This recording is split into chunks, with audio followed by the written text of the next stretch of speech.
Hello student, स्वागत है आप सभी का इस वीडियो में। तो आज हम लेकर के आ चुके हैं कक्षा 12वीं के विद्यार्थियों के लिए विषय अर्थशास्त्र अर्धवार्षिक परीक्षा के लिए प्रश्न। आज इस वीडियो में सभी प्रश्न आपको मिलने वाले हैं।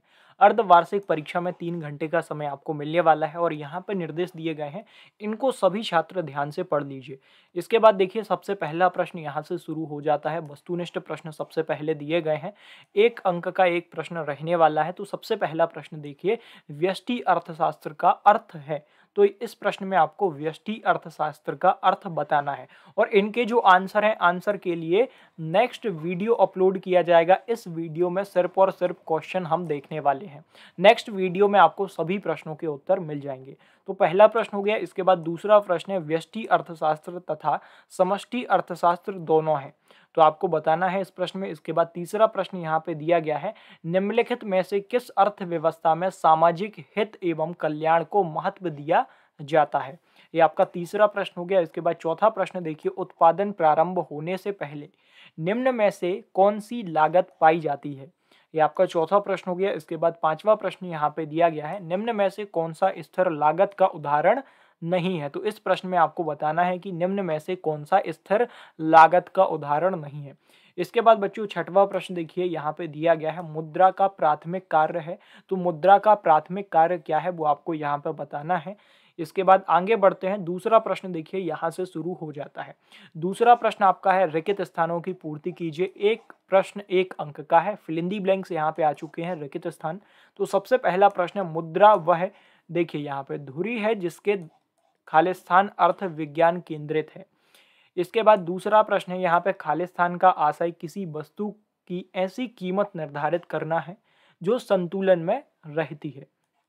ये आपका दूसरा प्रश्न हो गया। इसके बाद तीसरा प्रश्न, कीमत छत को खालिस्तान भी कहा जाता है। इसके बाद चौथा प्रश्न है, मांग का नियम एक खालिस्तान कथन है। इसके बाद आगे बढ़ते हैं। पांचवा प्रश्न देखिए, जब वस्तु की मांग में परिवर्तन उसके मूल्य में परिवर्तन से कम हो तो मांग की लोच खालिस्तान होगी। इसके बाद छठवां प्रश्न आ गया है, खालिस्तान बैंक का नोट निर्गमन एक एकाधिकार है। और आखिरी प्रश्न है इसमें, रिजर्व बैंक ऑफ इंडिया देश का खालिस्तान बैंक कहलाता है। तो इन सभी प्रश्नों को अच्छे से तैयार कर लीजिए और इनके आंसर जल्दी ही अपलोड कर दिए जाएंगे। इसके बाद देखिए बच्चों, यहाँ पे तीसरा प्रश्न आपका यहाँ से शुरू हो जाता है, सही जोड़ी मिलाइए। यहाँ पे मैचिंग आ चुकी है। सबसे पहले देखिए, चल दरें। दूसरे नंबर पे है बाजार मांग से आशय। तीसरे नंबर पे है राष्ट्रीय आय की गणना। चौथे नंबर पे है कीमत सीमा। पांचवें नंबर पे है प्रभावपूर्ण मांग के प्रकार। और छठवें नंबर पे है सामान्य लाभ। और सातवें नंबर पे है जीडीपी का पूरा नाम। तो इन सभी प्रश्नों को बहुत अच्छे तरीके से बच्चों तैयार करते जाइए। इसके बाद चौथा प्रश्न देखिए, एक शब्द में उत्तर दीजिए। अब इस प्रश्न में आपको एक शब्द या फिर एक वाक्य में यहाँ पे उत्तर लिखना है। तो सबसे पहला प्रश्न है, आदि मानव का जीवन यापन किस पर आधारित था। दूसरा प्रश्न दिया गया है, माइक्रो शब्द की उत्पत्ति ग्रीक भाषा के किस शब्द से हुई है।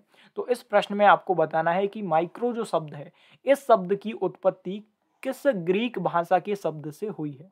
तीसरा प्रश्न यहाँ पे दिया गया है, मुद्रा के 2 प्रमुख कार्यों को बताइए। तो मुद्रा के जो 2 प्रमुख कार्य हैं, वो कार्य आपको यहाँ पे बताना है। इसके बाद चौथा प्रश्न, संसद में बजट कौन प्रस्तुत करता है। इसके बाद पांचवा प्रश्न यहाँ पे दिया गया है, सरकारी बजट का कोई एक उद्देश्य बताइए। तो सरकारी बजट का कोई एक उद्देश्य आपको यहाँ पे लिखना है। छठवां प्रश्न यहाँ पे आ गया है, मुद्रा की तरलता से क्या आशय है। तो इस प्रश्न में आपको बताना है कि मुद्रा की तरलता से क्या आशय है। और सातवां और आखिरी प्रश्न है यहाँ पे, ये आपके चौथे प्रश्न का आखिरी प्रश्न है, आवर्ती जमा खाता क्या है। इसके बाद पांचवा प्रश्न यहाँ से शुरू हो जाता है, सत्य असत्य बताइए। सत्य और असत्य में उत्तर आपको यहाँ पे देना है, यानी कि ट्रू और फॉल्स यहाँ पे आ चुके हैं। तो सबसे पहला प्रश्न है, स्टॉक में परिवर्तन एक प्रवाह है। दूसरा प्रश्न है, व्यापार संतुलन भुगतान संतुलन का अंग है। इसके बाद तीसरा प्रश्न है, बजट में सरकारी ऋणों का समावेश होता है। इसके बाद चौथा प्रश्न है, रोजगार के सिद्धांत का प्रतिपादन सर्वप्रथम मार्शल ने किया था। इसके बाद पांचवा प्रश्न दिया गया है, कीमत सीमा निर्धारण का उद्देश्य लाभ अर्जित करना है। और आखिरी यहाँ पे छठवां प्रश्न दिया गया है, स्थिर लागत को पूरक लागत भी कहते हैं।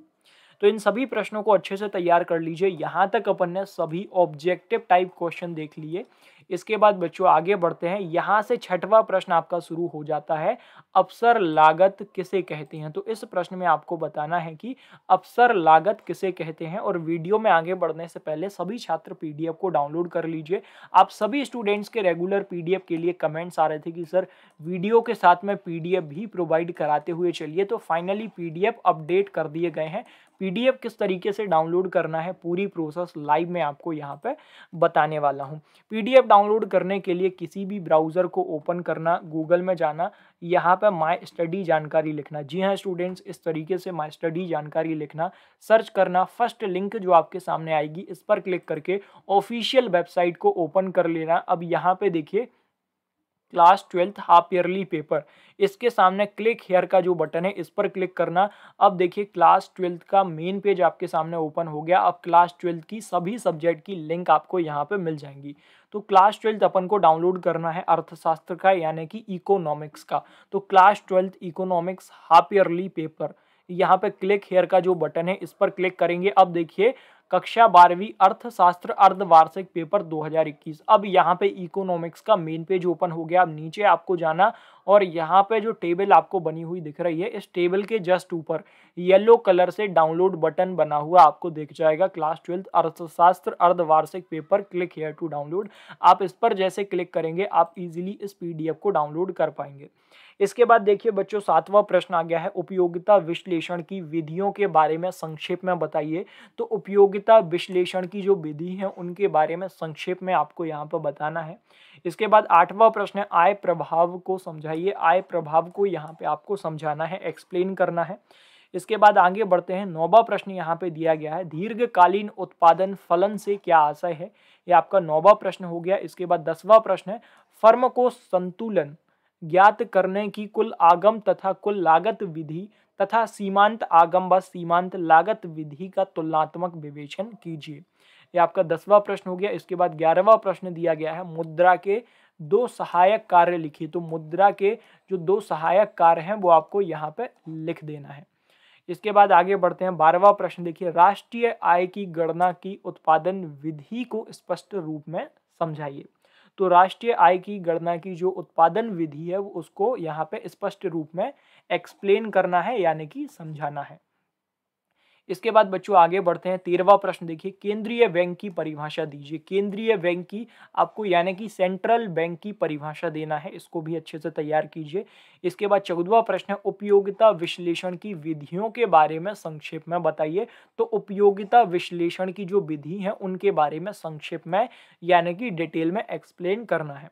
इसके बाद बच्चों आगे बढ़ते हैं, 15वां प्रश्न देखिए, उत्पादन, देखिए यहाँ पे उत्पादन फलन की विशेषताओं को संक्षेप में समझाइए। तो उत्पादन फलन की जो विशेषता है उनको संक्षेप में समझाना है। तो यहाँ तक सभी प्रश्न अपन ने देख लिए। इसी तरीके से पूरा पीडीएफ है जो मैंने आपको प्रोवाइड करा दिया है। प्रोसेस भी मैंने आपको बता दी कि किस तरीके से डाउनलोड करना है, और लिंक आप सभी बच्चों को डिस्क्रिप्शन में मिल जाएगी। तो जाकर के टेलीग्राम ग्रुप को सबसे पहले ज्वाइन कीजिए। 9000 बच्चों ने टेलीग्राम ग्रुप ज्वाइन कर लिया है, लिंक डिस्क्रिप्शन में दी गई है, तो जाकर के सभी बच्चे ज्वाइन कर लीजिए।